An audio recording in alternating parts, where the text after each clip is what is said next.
Hello there, how are you? Welcome back. Well, we left off last week with me getting the water supply and valve installed.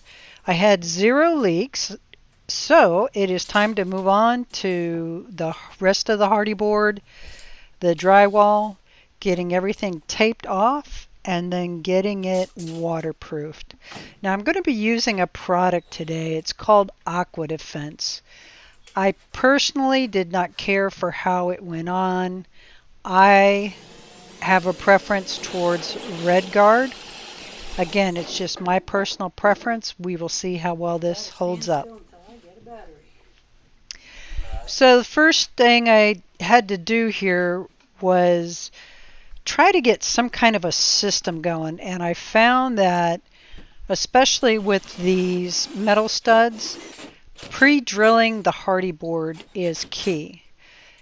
When I did not pre-drill it's not so much the hardy board, when I did not pre-drill the metal studs, these specific Durarock or hardy board screws did not want to self-tap into the metal studs like drywall screws will do. So keeping that in mind, if you should decide to build with metal and you're actually putting this product up, you'll need to pre-drill through the metal to get these hardy board screws to go through the actual metal studs.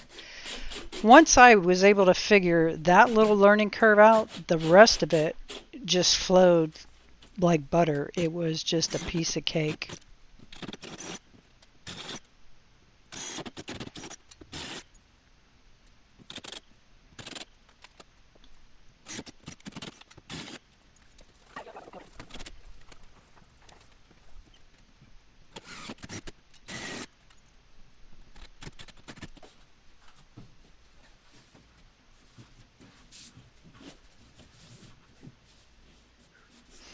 Some of the drywall, obviously, I did not film while I was installing it. You're talking about a space that's 5 foot by 8 foot.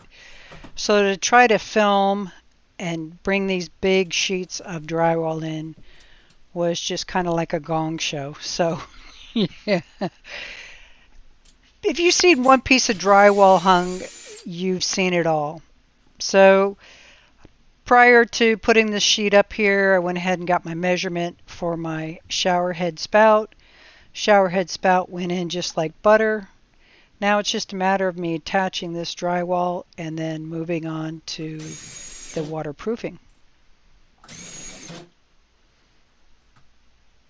As you can see, drywall screws just are designed to tap into these metal studs where the Durarock screws were not. Now I'll tell you something else that was pretty frustrating. I probably broke 3 drill bits because you're using such a small drill bit that I ended up having to use a drywall screw through the hardy board into the metal frame, and then come back with the actual Durarock screw from the hole that the drywall screw created. Yeah, right. Shake your head on that one. Once everything was attached, it was time to use the fiber mesh tape with some adhesive to seal up all the screws, all the seams, make just a nice, continuous, fairly smooth surface. Now, just note, I'm putting the adhesive on and then the mesh tape. This mesh tape is supposed to have a sticky side, but this stuff is so old, I've had it that long, that it didn't want to stick on its own, so I just opted to go ahead, put the adhesive up there, put the mesh tape over the top of it, and then kind of like skim coat or feather it back over just like you do for drywall mud. And no, this is not mud. This is the acrylic adhesive that's used to hold the tiles in place.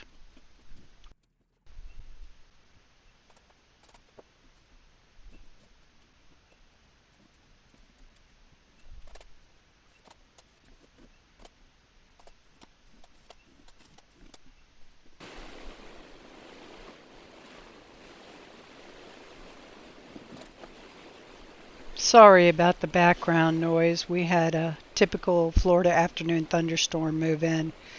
on this metal roof, sometimes it can get pretty loud.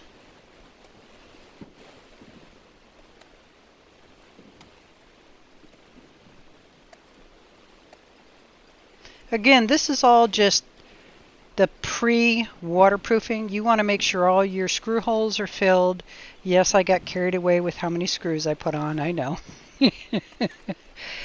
I think because the metal frame was something so new, I was concerned with making sure that it was really attached and stiff, which in retrospect is kind of, I'll say it out loud, dumb, but I'll own it. I did it. No harm, no foul. Next time I will know you can actually just do the true screw placement, which I believe it's every 8 inches. So that dried overnight. All of my drywall's in. The major seams on the drywall actually have drywall mud on them. So at this point, it's a matter of waterproofing. Again, I personally like the Red Guard. The Red Guard, you roll it on. It rolls on pink. When it dries, it's red. You know for sure that it's dry. This stuff went on green. I anticipated it being light green and then turning to a dark green tone. But it really didn't change much. The other thing that I found with this, it did not go on as smooth as the Red Guard goes on. So I guess each person, has their own personal preference. My personal preference is the Red Guard. This will work, and we'll find out how good this is long term, to see if I actually ever have any issues with water being able to sneak behind the tiles. Just know whatever paintbrush that you use and whatever roller you use, it's done. Once you use it on this, 2 coats. The first coat I put horizontal, the second coat I put vertical. But once you're finished with your waterproofing, just chuck them in the trash. Don't even try to clean them up. It's really not worth. Well, I don't even know if you could clean them up. But even like the handle on the roller, it just did not want to clean up. You're going to fall. Yeah, I went and picked you up off the floor and put you back up. By me speeding this up, it really makes the product look like it goes on fairly easy. But it really was a stinker. And like I said, just that Red Guard goes on so much smoother. I know I'm beating a dead horse with that. But that was the biggest frustration out of all of this.